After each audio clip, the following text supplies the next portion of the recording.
Aí tem um sitezinho que tem alguma coisa que preserva sobre as obras da Irmance, que não são espíritas, porque depois que ela deixou o grupo, ela publicou uns livros não espíritas. Isso nos Estados Unidos é que tem esse negócio. Eu não examinei bem essa questão, apenas coloquei, quem quiser examinar, consultar o site, é só pegar. E o resto não tem grande importância não. Pode ir adiante. Bom, a segunda parte só depois do lanche. Certo? Bom, queridos, então a gente pode agora fazer o nosso interno. Que lugar o ser pode aprender a ler, refletir e deixar de ser analfabeto funcional? Ok. Na escola e no centro espírita. Porque a escola, ela tem o dever legal de promover um processo de realfabetização dos nossos alunos. Mas, do jeito que está, com a aprovação automática e vários outros sistemas que eles criam justamente para não ter que fazer esse trabalho, que é um trabalho demorado e que exige aperfeiçoamento de pessoal, os professores precisam ser treinados, porque muitos professores também não sabem ler, são analfabetos funcionalmente falando. Há professores de matemática que não sabem ler, até professores de português não sabem ler. Então é preciso repensar todo o processo de leitura. E os acadêmicos, eles têm um material à mão que eles muitas vezes negligenciam, e esse material só é utilizado a nível de mestrado, doutorado, não sei o que, pós-graduação, que é a metodologia científica. E a metodologia científica, ela começa a ensinar logo o processo da aprendizagem da leitura. Mas o centro espírita pode fazer isso porque não é um processo complicado. Aqui no CAV nós tivemos um trabalho, certa feita, em que mostramos os diversos tipos de leitura. 2 tipos de leitura, leitura por prazer e a leitura crítica, que é esse processo de leitura que a gente está defendendo. Nós mostramos numa exposição também feita no telão. Esse material pode ser aproveitado e dentro do centro espírita seria interessante, nas reuniões de estudo, levar os estudiosos, né, os estudantes, a fazer esse trabalho de questionamento do texto. Ele próprio, aquela pessoa que estiver conduzindo o estudo, questionar o texto. Mas por que ele disse isso? Qual o sentido disso? Tornar o estudo mais dialogado possível, para você poder ter elementos para orientar aquele companheiro que está ali em processo de aprendizado. E a gente sente que uma ou outra reunião já estão com essa preocupação os seus dirigentes, porque já sentiram que as pessoas precisam estudar de outra maneira, questionando, discutindo o texto, brigando com o texto. E a prática conduz à perfeição. Ninguém vai aprender isso de um dia para o outro. Eu estou há 30 anos aprendendo esse processo de leitura crítica. É um processo que vai ser desenvolvido e amadurecendo com a experiência. A gente até botou aqui no telão, segundo Paulo Freire, né? É necessário que haja um empenho muito grande de cada um estudioso, né? No sentido de aprender a ler, de refazer seus processos de leitura. Agora, uma coisa é certa, se continuarmos insistindo na leitura automática, essa leitura prazerosa, nós não vamos chegar a lugar nenhum. Nós não vamos conseguir nunca aprender espiritismo, porque nunca vamos entender Kardec, porque Kardec procedia do modo da leitura crítica.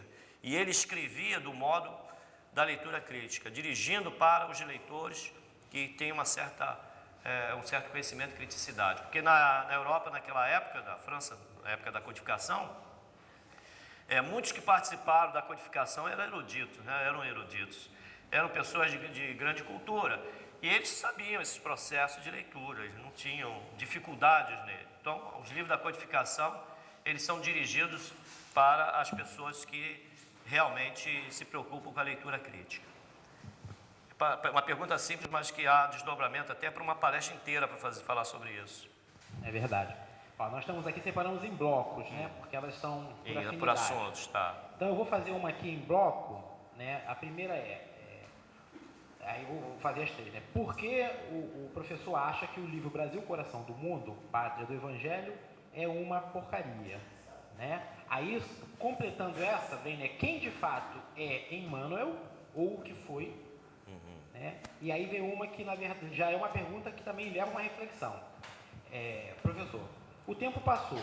Quando Kardec divulgou o Espiritismo, ele também foi reprimido por algumas vertentes do pensamento, etc. Corria o risco de ser até apedrejado. Os tempos mudaram. A repressão é mais amena nos dias de hoje. Será que hoje a doutrina não poderia tomar novos caminhos? Né? E já que somos afrodescendentes, temos uma cultura adaptada à nossa época e temos diferenças com relação à sociedade daquela época. Portanto, podemos evoluir? Como? E prosseguir com outros Kardec no futuro? Vamos ver a primeira. A primeira é porque o livro Brasil, Pátria do Evangelho. Sim. Nós já fizemos aqui um trabalho sobre esse livro e mostramos algumas aberrações no texto. E olha que eu só peguei as primeiras páginas, não quis me aprofundar no restante, no trabalho que foi feito aqui. E uma das grandes aberrações é o Espírito Jesus como governador, tido como governador espiritual da Terra, não saber sequer onde ficava o Brasil. Porque ele pergunta a Eliu, onde ficam essas terras, né? Onde ficam essas terras? Ele não sabe.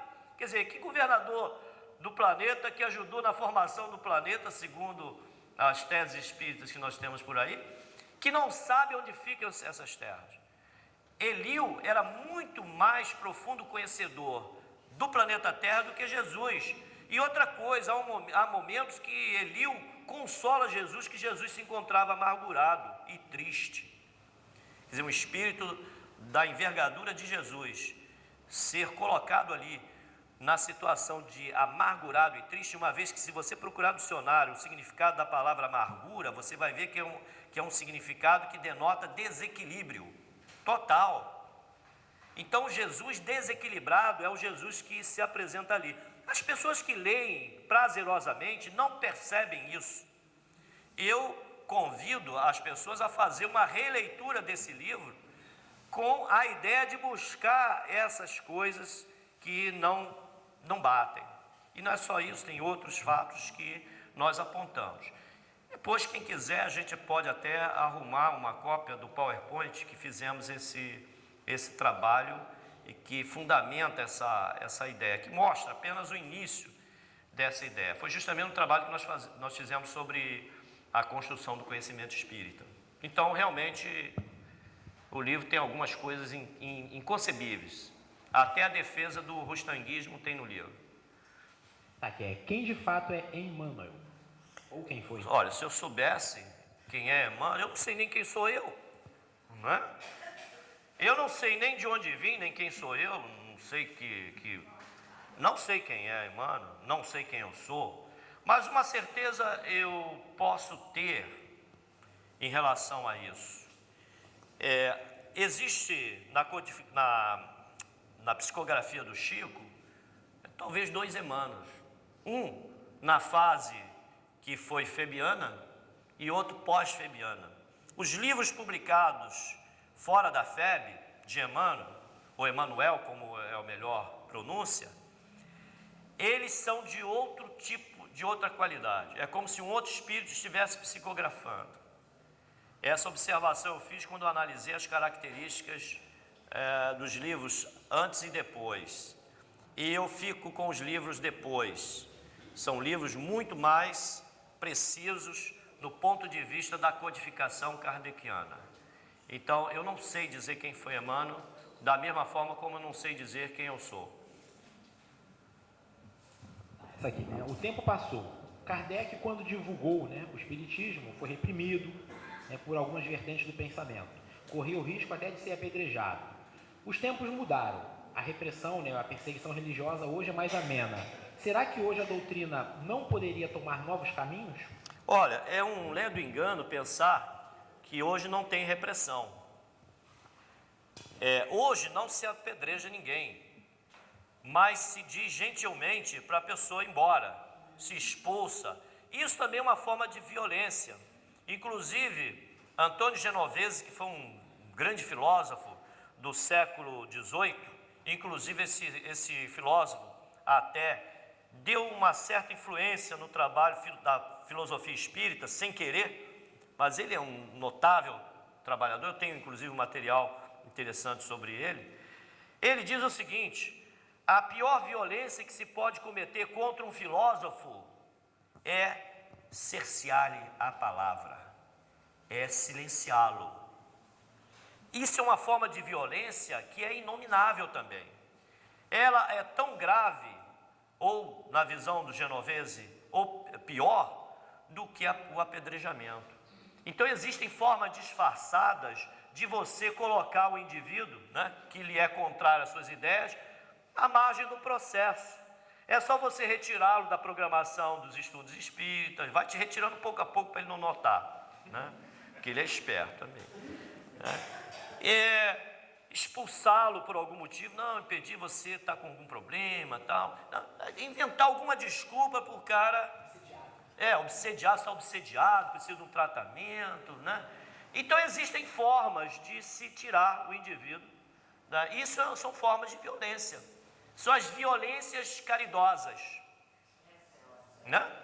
As violências caridosas existem muito no nosso meio, e nós estamos ficando suficientemente maduros para entender que o Espiritismo está caminhando para o retorno a Kardec. Antigamente, eu me sentia como clamando no deserto, falando sozinho. Eu pensava que estava falando sozinho, mas um companheiro, não sei de onde, num deserto mais distante, ouviu a minha voz e eu ouvi a dele. Aí nos juntamos, de um passamos a ser dois, de dois passamos a ser quatro, e o número está crescendo entre os espíritas que estão retornando a Kardec, estudando Kardec novamente. E o processo é esse. Mas Kardec, evidentemente, foi quase apedrejado, como também aconteceram com outros grandes pensadores no mundo, como, por exemplo, o cara da teoria da evolução, Charles Darwin. Ele entrou numa assembleia que estava tão lotada ou mais do que essa. Quando ele disse que havia a possibilidade do homem descender do macaco, foi todo mundo embora e só ficaram 3. Isso também é uma forma de violência, porque as pessoas viram as costas, não examinam o que o outro tem a dizer. Isso também é uma forma de violência. E é uma forma de caridade, falta de caridade. É uma forma de falta de caridade. Porque você pode estar rejeitando alguém que traga um pensamento bom. E se Kardec já esteve reencarnado entre nós, ele já foi expulso de muitos centros, já foi banido.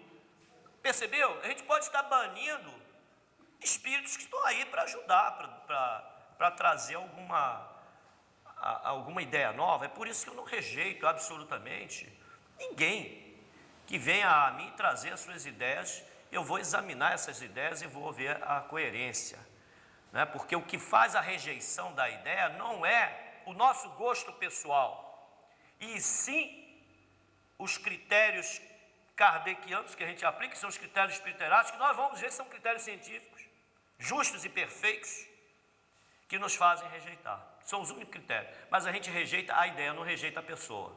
Em hipótese nenhuma, podemos rejeitar as pessoas. As ideias sim, mas as pessoas jamais. A falta de caridade está na rejeição à pessoa, e não às ideias que as pessoas possuem. Por isso é que dentro do movimento pode haver, evidentemente, aí fala da cultura afro-brasileira, que é uma cultura rica, espetacular, maravilhosa, inclusive até a forma de prática mediúnica. Tem gente, tem espírita, que quando ouve falar em Umbanda, torce o nariz, né? E expulsa o cara do grupo. Não, esse cara não fica no meu grupo mediúnico não, vai embora, vai receber tua preta velha lá longe, aqui não. E não percebe que essa cultura é a cultura base do mundo, que é a cultura que realmente traz solidamente aquilo que se construiu em termos de mediunidade hoje. Hoje nós temos a mediunidade, né, no estágio que temos espírita, porque esses estágios foram cumpridos nas camadas das populações de aldeias, né, de comunidades mais distantes no tempo, a cultura afro-brasileira é muito rica. E não tem que torcer o nariz, tem que aproveitar, aproveitar a Preta Velha assim. Só que ela vai estudar conosco, né? Ela vai crescer também junto, vai chegar a um ponto que esse espírito estará mostrando seu valor muito mais intensamente. E é preciso apenas que se dê a oportunidade a esse espírito que se manifesta nessas condições de aprendizagem. E se a gente rejeita, a gente está simplesmente perdendo essa chance de fazer um trabalho extraordinário, espiritual, com um espírito que nos procura para esse fim. Ele nos procura para nos ajudar e recebe em troca uma ajuda também substanciosa. Não existe nenhum espírito inferior que não possa também trazer alguma coisa de produtiva, né, para nós, tanto que Kardec utilizou até os espíritos mais inferiores. E tem até um provérbio, né, professor? Um dito popular que diz, né? Não existe ninguém tão sábio que não possa aprender nada. Exatamente. Como não existe ninguém tão ignorante que não tenha nada a ensinar para alguém. ensinar. É verdade, é isso aí. Bom, a gente tem aqui mais uma que ela vai a reboque dessa, né? Na sua opinião, o companheiro Sérgio Aleixo, ele costuma receber muitas críticas e há quem afirme que ele divulga conceitos equivocados. O que o professor pensa a respeito? As pessoas dizem que ele apresenta conceitos equivocados, mas até hoje não vi ninguém provar que são realmente de fato equivocados. Dizer uma coisa, provar é outra. A necessidade que, se a pessoa percebe que ele está equivocado, a pessoa tem que ir até ele e provar a ele que ele está errado. Mas isso não tem acontecido, e os que têm essa condição moral de fazê-lo, chegam até ele e falam das suas ideias. Então ele, gentilmente, ele mostra onde é que ele se apoia, qual a base do seu pensamento. Ele mostra os argumentos que possui. Nós só podemos dizer que o outro está errado, tendo convicção que o outro está errado, mas tendo referências para provar que o outro está errado. Não adianta uma opinião simples e pueril. É preciso que não seja opinião, que seja uma convicção, uma coisa que possa ele utilizar como motivo para repensar sua posição. E o que ele defende, uma das coisas que ele defende, é justamente a questão da influência do rustanguismo, quer dizer, que ele condena, que ele combate, né? É a influência do rustanguismo no movimento espírita. Isso ele combate com veemência. Eu posso até entrar em desacordo quanto ao método utilizado, mas não quanto ao que ele está realmente defendendo. Percebeu? Eu sou, às vezes, coloco determinadas reticências quanto ao método, mas não quanto à defesa, né, que ele faz. Que até agora ainda não vi ninguém provar que ele está errado. Se alguém provar, se não tiver coragem de levar até ele, traga até a minha presença que eu levo até ele. Porque eu sou cara de pau. Em nossa casa, CAV, estudamos o livro que é o Espiritismo, onde todos podem debater, discutir as questões inerentes ao texto, realizadas cuidadosamente com paralelo às obras básicas da codificação. Acreditamos que questões polêmicas levantadas por céticos, né, como, por exemplo, demônios, anjos, inferno, purgatório, reencarnação, estão sendo esclarecidas nesse estudo com o apoio de outros livros da codificação. Por isso a pergunta, estamos no caminho certo? Quem sou eu para dizer, né? Nós é que temos que ver isso. Quem está dentro do processo é que tem que fazer esse tipo de análise. Quem está fora, não convém dizer, porque não conhece o trabalho que está sendo feito pelo grupo. Então, é preciso viver as experiências do grupo para falar do acerto ou do erro. Mas eu tenho visto algumas coisas, inclusive me envolvi até em algumas consultas, né, do trabalho do grupo.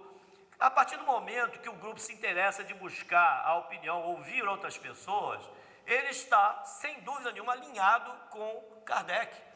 Aliás, todo o trabalho que se faz no sentido de estudar Kardec já é um caminho excelente, é um ótimo caminho. Nós, com o tempo, vamos aprendendo e acertando a questão metodológica. Outro caminho muito bom é você dar a oportunidade das pessoas debaterem a ideia, questionarem, falarem das suas próprias convicções. Porque a única forma de nós corrigirmos os nossos erros ou de tomarmos consciência dos nossos acertos é expondo as nossas ideias. E um trabalho de estudo, ele precisa ter essa característica de dar oportunidade às pessoas de se posicionar e de falar do que pensa, do que sente, do que aprendeu. Então, nesse sentido, eu posso dizer com absoluta segurança, estão no bom caminho. E o estudo precisa ter continuidade. Aqui vou dar uma traduzida nela aqui, né? O primeiro contato do Espírito Verdade, entre parênteses, Jesus, ocorreu uma vez por semana, onde Kardec se comunicava 15 minutos com ele. Se o professor podia explicar melhor essa informação. O trabalho inicial do Espiritismo exigia que o pesquisador, né, no caso o sistematizador, que foi Kardec, estivesse em contato diário, sistemático, com os espíritos, com as comunicações dos espíritos. Porque era a forma dele apreender, né, de debater diretamente com o espírito e tomar consciência do real papel que ele representa diante do trabalho a ser realizado como codificador. Então, essa consulta ao Espírito Verdade não era feita em casa, era feito num ambiente, que se era um ambiente familiar, que eles chamam do início ambiente familiar, mas era um ambiente que existia por falta do centro, de um centro de estudo, num grupo. No início foi num grupo familiar, mas depois ele criou um local próprio para que esse estudo pudesse ser aprofundado. Era uma forma dele também avaliar as palavras do próprio Espírito Verdade e saber se realmente era o Espírito Verdade. Como é que ele ia saber se era ou não o Espírito Verdade, se ele não entrasse em contato direto e examinasse diretamente? Porque Kardec não era aquele de ir pelos outros. Ele ia pelas suas próprias apreciações e análises. E nesse ponto foi importante esse trabalho que Kardec realizou. Há uma outra aqui. O professor aconselha ler algo sobre Ramatiz? Eu também aconselho a ler sobre Testemunho de Jeová, sobre os Mórmons, né? Sobre qualquer outra doutrina. Porque eu não posso rejeitar uma coisa que eu não conheço. Então, quem sou eu para dizer o que A ou B precisa ler? Porque, às vezes, um companheiro está muito mais ainda próximo da parte mística do que dessa parte científica, espírita, que a gente tem colocado em prática algumas vezes no centro espírita. Às vezes ele precisa daquilo. Como teve um companheiro nosso no estudo do livro da Gênese, que me confidenciou algo em torno disso.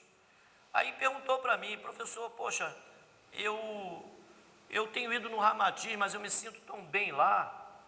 Eu falei, meu amigo, você deve continuar indo no Ramatiz, porque você se sente bem lá. É aquilo que está lhe satisfazendo as necessidades de aprendizado espiritual. Então, continue indo lá. E ele, então, deixou de vir aqui no nosso grupo e seguiu o conhecimento dele lá, o estudo dele lá no Ramatiz. Porque se eu estou apresentando algo aqui que está em desacordo ou ainda está fora do nível de compreensão do companheiro, evidentemente que eu não estou fazendo nenhum bem a ele.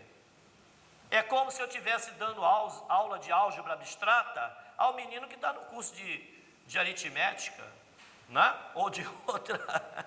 Ele não vai entender nada. Ou se eu estivesse dando, eu como professor de matemática, né, estivesse assistindo uma aula de grego, né? Embora a pessoa que está dando grego tenha um nível mais alto do que o meu, né? Mas está em grego. É nesse sentido que eu digo. Então a gente tem que estar onde está afinizado, onde o nosso coração nos liga, nos chama. Não adianta forçar a natureza, porque isso não dá certo. De acordo com a afirmativa de que toda reunião mediúnica toda reunião mediúnica é assistida por espíritos cuja sua natureza equivale à dos médiuns de conformidade com seus interesses, o que dizer de reuniões em que os irmãos que participam dela estão aqui apenas para buscar a resolução de problemas individuais? Estão procurando o lugar errado. Só isso. Porque os problemas materiais que nós temos, até mesmo alguns problemas espirituais, a solução desses problemas depende de nós mesmos, do nosso trabalho, do nosso empenho e da nossa boa vontade em resolver esses problemas. Porque não adianta nada que você pretender que os outros resolvam o problema para você, quando é você que tem que resolver seus problemas. Agora, a reunião mediúnica é uma reunião muito séria e ela não pode ser utilizada com o objetivo de resolver nossos problemas pessoais, e nem espirituais, nem materiais. Então é preciso que, ao vir à reunião mediúnica, que se venha com o espírito de colaborar com a reunião, de ajudar com a reunião, de fazer com que se possa ser um elemento útil ao trabalho coletivo do grupo. Se a pessoa estiver fora do contexto, fora do grupo, estiver com outras ideias completamente contraditórias com os objetivos do grupo, ela está perdida dentro do grupo. Ela não vai ter nenhuma atuação positiva dentro do grupo. Então ela precisa vir para trazer, principalmente, porque a ajuda que a gente precisa para os nossos problemas, os espíritos amigos já estão fazendo.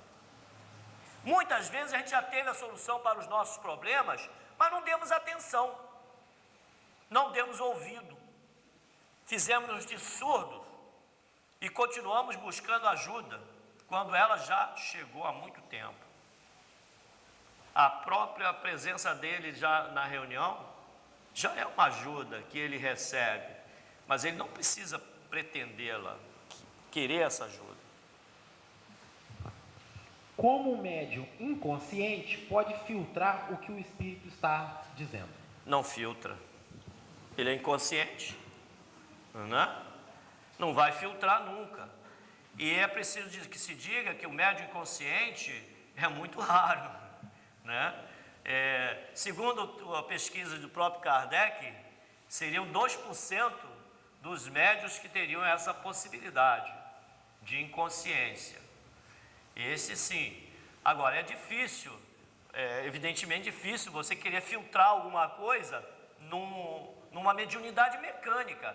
É como você pretender filtrar aquilo que a Cestinha Corbélia deveria escrever. A pessoa que quer filtrar, neste caso, ele está querendo interferir na própria comunicação do espírito. Agora, o que ele pode fazer não é filtrar, ele pode sim criticar, avaliar aquilo que foi trazido, depois de produzido, a escrita, ou se for psicofonia, depois de gravado a voz, e ele ouvir a mensagem, ele pode então dizer se realmente aquela mensagem ou aquilo que foi escrito é de fato do espírito, ok? Vamos lá, porque eu gostaria de apresentar o restante aqui. Tá, então aqui, já fechando, a mediunidade de psicografia é a modalidade em que se pode fazer um exame quanto à sua veracidade ou não em qualquer época, já que outras podem ser questionáveis. Qual a sua opinião? Aí tem dois problemas. Primeiro é que se conserve os originais, não é? Porque quando se faz um livro, quando se edita um livro, o editor faz exigências. E muitas vezes essas exigências acabam fazendo com que o texto seja alterado. E nesse processo podem ocorrer problemas.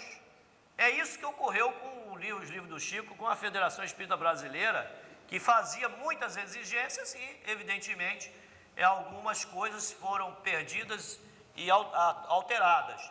E essas exigências e essas alterações, para não serem detectadas, utilizou-se um processo muito simples, um fósforo, né? Queimaram-se os originais dos livros do Chico, né? Porque assim ninguém podia contestar uma coisa ou outra. E argumentaram o seguinte, foi para poder eliminar os entulhos das prateleiras.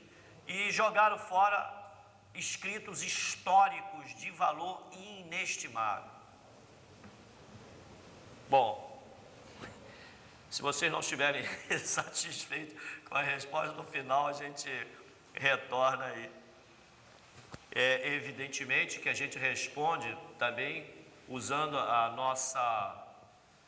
nossa mente. As respostas são nossas, elas podem ser aceitas ou não, né? Mas convém que se discuta essas respostas e para se chegar a amadurecer um consenso seu, né? Mas é importante que considerem as respostas como ponto de partida para a sua própria análise. Bom, vamos ver a segunda parte, rapidinho. Agora tem muita foto, muita coisa assim. Os médiuns levianos fogem do esclarecimento espírita alegando: eu gosto mesmo é de trabalhar na mediunidade e ajudar os que mais sofrem, enfim, fazer a caridade. Quer dizer, meu fim é receber a minha vovó Maria Conga, né? E estudar e fazer a caridade. Não tem que estudar. Olha, tem que estudar sim, tanto o médium como a vovó, o espírito, né? Porque essa relação mediúnica, ela precisa ser recíproca, de aprendizado lá e cá. Os espíritos aprendem conosco e nós aprendemos com os espíritos. Há uma troca incessante nesse processo. Então o médium, ele tem que fazer caridade sim, mas ele não tem que só fazer caridade. Ele precisa estudar, porque ele estudando, ele vai melhorar em muito as suas possibilidades de fazer a caridade. Porque ele vai aprender a conhecer melhor as necessidades do homem como matéria e como espírito. Sem esse conhecimento, ele não vai fazer a caridade efetivamente. Um pão que se dá a um companheiro pode nem ser caridade, pode ser humilhação para o companheiro. É preciso ver isso. A forma de dar o pão, né? E utilizar esse pão também para dar outro alimento que não seja só o material, o espiritual.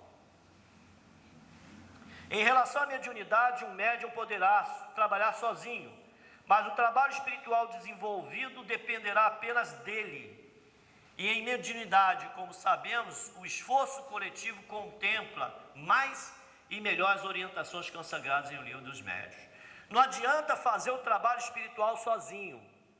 É preciso que esse trabalho seja feito com o grupo. O grupo precisa participar desse trabalho, como ele precisa do grupo, o grupo precisa dele. Então é importantíssimo que ele, para poder atender melhor as orientações contidas no Livro dos Médiuns, ele participe coletivamente do trabalho de estudo e de prática mediúnica. Ele não pode fazer esse trabalho sozinho. Mesmo porque ele não pode criticar ele mesmo. Ele precisa ter outras pessoas observando o trabalho. Vocês vão ver daqui a pouco como era feito no tempo de Kardec. Mediunidade é um fenômeno natural que se manifesta em todos os seres, em todas as áreas. Eu coloquei esses seres, mas é um pouco questionável em alguns pontos, que eu não vou levar agora, porque seria o trabalho de um outro estudo, né? Ser, que eu não falei só dos humanos, não. Deixa para outro estudo isso. Médium quer dizer medianeiro, intermediário. Mediunidade é a faculdade humana natural pela qual se estabelecem as relações entre homens e espíritos, e entre espíritos e homens. Ok? Os fenômenos pelos quais os espíritos podem manifestar sua presença são de duas naturezas, que se designam pelo nome de manifestações físicas e de manifestações inteligentes. O espírito pode puxar sua perna, ou pode, né, no seu inconsciente, lhe dizer uma mensagem. Quer dizer, são as manifestações físicas ostensivas, quando ele produz movimento no meio do mundo físico, e as manifestações inteligentes, quando elas se tratam da parte intelectual, que depende do pensamento. Aí, essas são interessantes, depois a gente vai ver duas perguntas. Pelas primeiras, os espíritos atestam sua ação sobre a matéria. Pelas segundas, eles revelam um pensamento mais ou menos elevado, segundo o grau de sua depuração. Agora é a minha vez de perguntar, né? A ocorrência de fraudes é mais provável nas manifestações físicas ou nas manifestações inteligentes? O que vocês acham?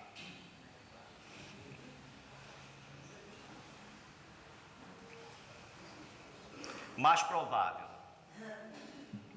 Quem se aventura a responder? Só um.